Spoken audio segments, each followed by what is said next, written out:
আসসালামু আলাইকুম। আজকে আছি শরীয়তপুর জেলার দামোড্ডা উপজেলার উত্তর দামোড্ডাতে, এবং এখানে আমি যেখানে দাঁড়িয়ে আছি তার পাশে বকুলতলা এবং বাদামতলা। আমি আছি বিশ্বাস বাড়ি এবং বাদামতলার ঠিক মাঝামাঝি যে ছোট্ট একটা সেতু রয়েছে, কালভার্টও বলা চলে, সেখানে এর নিচ দিয়ে বয়ে গেছে একটি খাল। খালটা হচ্ছে জোয়ার ভাটার খাল হিসাবে পরিচিত। আপনারা দেখুন, একটু দেখাও খালটা।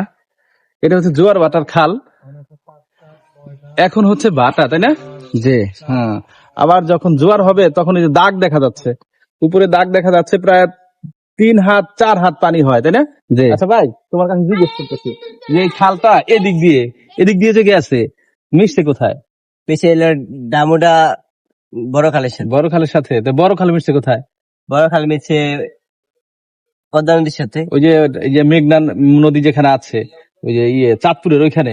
জি ও, তার মানে হচ্ছে যে এখান থেকে মিশছে বড় খাল দামোদর। দামোদর তো লঞ্চ আসে এখন, জি। এখনো আসে? ও আচ্ছা আচ্ছা, আসলে এটাই বাস্তব। প্রকৃতি আমাদের অনেক কিছু শিক্ষা দেয়। একটা বিষয় খেয়াল করুন, ছোট ছোট ছোট ছোট নদীগুলো এক সময় সাগরে পৌঁছায়, ছোট ছোট খালগুলোর পানি নদীতে পৌঁছায়, শেষ ঠিকানা কিন্তু হয় মহাসাগর। তার মানে হচ্ছে ছোট ছোট বালুকণা, বিন্দু বিন্দু জল গড়ে তোলে মহাদেশ, সাগর অতল। যদি ঠিক হয় তাহলে অবশ্যই লাইক কমেন্ট করবেন। শেষ করছি, আল্লাহ হাফেজ।